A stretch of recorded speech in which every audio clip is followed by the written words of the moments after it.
मजाक बनकर रह गया है यहाँ के लोगों का जीवन। काला पानी की भुगत रहे सजा। क्या यही हिंदुस्तान है? नमस्कार, स्वागत है आप सभी का फ्रंटलाइन 24 में। मैं हूं आपके साथ साहिबा सिंह।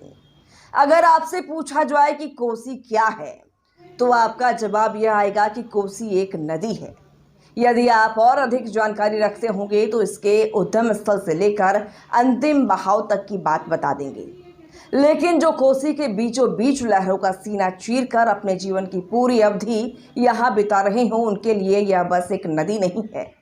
इसका पानी महज पानी नहीं है, यह वो कोसी है जिसके बहाव ने हजारों घर तबाह कर दिए। कोसी के बीच में रहने वाला हर शख्स डरा रहता है। उसे अपने घर के जमींदोज होने का डर रातों में सोने नहीं देता।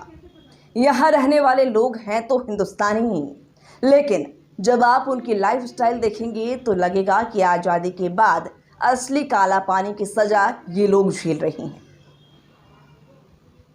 हर साल बढ़ जाता है नदी का दायरा, तबाह होती है जिंदगी।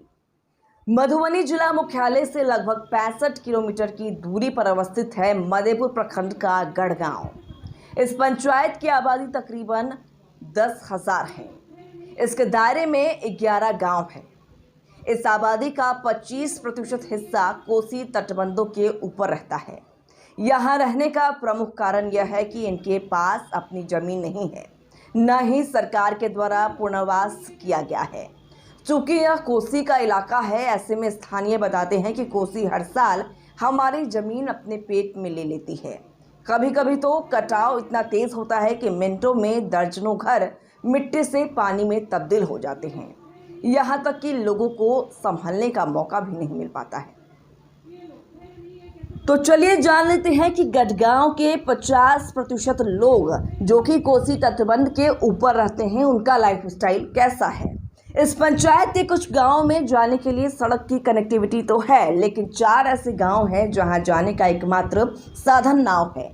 चाहे बाढ़ का पानी हो या फिर सामान्य दिन हो, यहाँ सड़क की कनेक्टिविटी नहीं है। हैरानी तो तब और हुई जब पता चला कि इस पूरे पंचायत में कहीं भी प्राथमिक स्वास्थ्य केंद्र नहीं है। वहीं बच्चों की शिक्षा के लिए एक प्राथमिक विद्यालय है जो बाढ़ के आगोश में ही रहता है। कल्पना कर पाना मुश्किल है कि यदि किसी व्यक्ति की तबीयत खराब हो या फिर वो प्रेग्नेंट हो तो उसका क्या हश्र होगा। यही मत चौंकिए, सरकार की नज़र में ये लोग वोटर तो है, लेकिन इनकी लाइफलाइन का प्रमुख अंश नाव की संख्या में बेहद कम है। जो नाव है वो लोगों के पर्सनल हैं, मनमानी पैसे वसूलते हैं। स्थानीय लोग आरोप लगाते हैं कि सरकार की ओर से एक भी नाव की व्यवस्था नहीं की गई है। तो चलिए अब जो देखा वो बताते हैं। चूँकि हमारी टीम मधुबनी से जा रही थी, लिहाजा हमने सूर्य की पहली किरण के साथ अपनी यात्रा प्रारंभ की। अगले 2 घंटों में हम अपने पड़ाव पर पहुंच गए। जो इलाका सूखा है वहां हमें मोहम्मद खुर्शीद मिले। अब इनके साथ हमारी यात्रा आगे की ओर चल पड़ी। नाव मंगवाई गई। फ़ोन करने के 20 मिनट बाद नाव हमारे पास पहुंची। मोहम्मद खुर्शीद के घर से लगभग 500 मीटर आगे जाने पर हम नदी के मुहाने पर पहुंच गए। नाव के इंतज़ार में और लोग टकटकी लगाए बैठे थे। एक नाव पर लगभग 30 लोग सवार हुए। अब बातचीत होने लगी। स्थानीय लोगों ने बताया कि कोसी हर साल तांडव मचाती है, इतना जिसकी आप कल्पना भी नहीं कर सकते।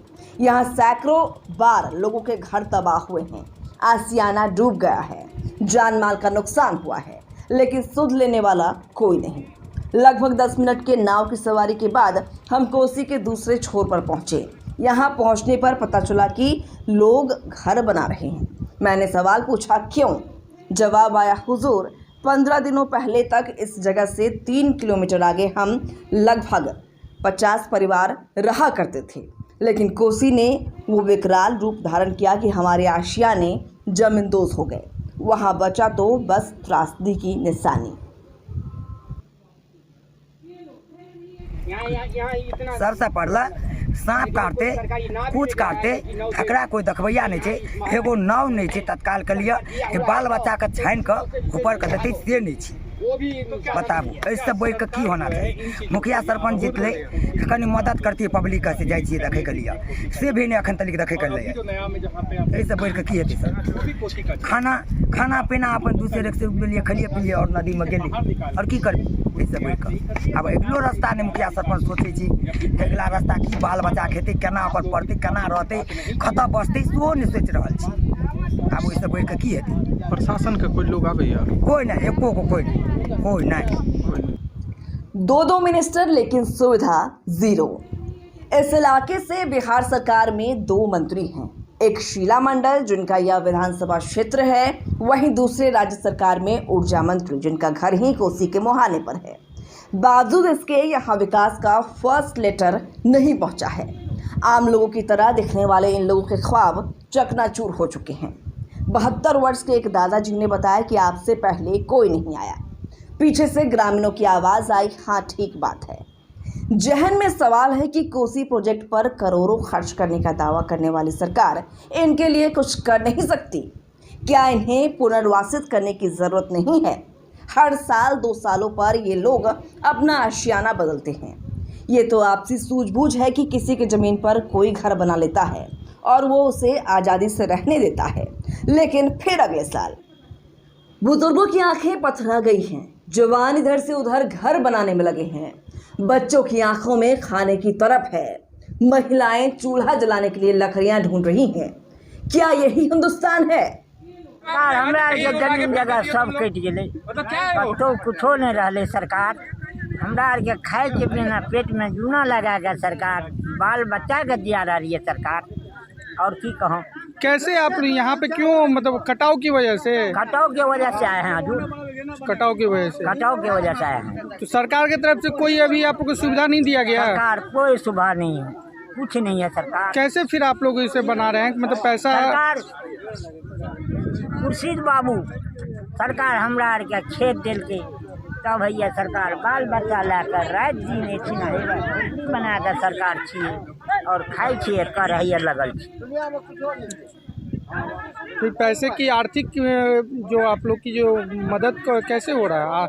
हम लोग का मदद हो रहा है ब्याजी पर हजूर, पैसा उठा के ब्याजी पे पैसा उठा के फिर घर बना रहे हैं? फिर घर बना रहे हजूर, ब्याजे पर पैसा उठाते हैं हजूर, तब घर बनाते। धन्यवाद चाहिए हमारे खुर्शीद बाबू के, आज 10 कट्ठा 1 बीघा खेत दिया हजूर, तो ये पब्लिक को देख रहा है, धन्यवाद चाहिए उसी। सांसद और